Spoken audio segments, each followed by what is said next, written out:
ஒரு ஆட்டுக்குட்டியோட ரத்தத்தினால பலி கொடுப்பதனால அந்த ஆடு நம்மளோட பேச கிடையாது.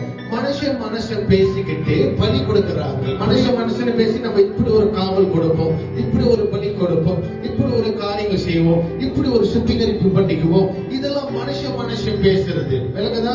அதனால மனுஷன் பேசி மனுஷனோட ரத்தத்தை கொடுத்திருக்கணும், மனம் கொடுக்க கிடையாது. ஒரு ஆமென் சொல்லுங்க பாப்போம். அவன் ஆடையும் கண்டதும் பலிகையை செலுத்தினார்கள் தான் நம்ம பழைய ஏற்பாடுல பார்க்கிறோம்.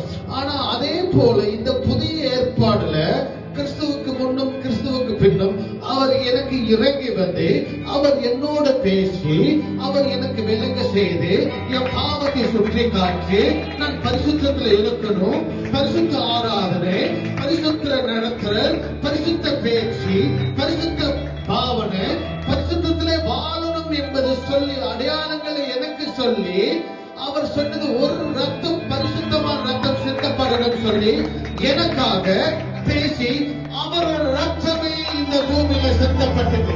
எனக்கு பேசுற ரத்தம் சிந்தப்பட்ட ரத்தம் இயேசு கிறிஸ்து ரத்தம். அந்த ஒரு ரத்தமே அவர் எனக்காக ஆற்று ரத்தத்தை கொடுக்கல, எனக்காக அந்த ரத்தம் இந்த ரத்தம் கொடுக்கல. அவர் ரத்தமே எனக்கு என் பாவங்களை எனக்காக பலியான எனக்காக சுத்திகரிக்கிற ரத்தமாய் மாறும். ஒரு ஆமென் சொல்லுங்க பாபு. யாரெல்லாம் விசுவாசிக்கிறோம்? இது நல்ல ஒரு உண்மையான முக்கியமான ஒரு திங்கிங் பாயிண்ட். மனுஷன் பேசி இந்த ஆட்டு ரத்தத்தை பலி கொடுத்தார்கள்.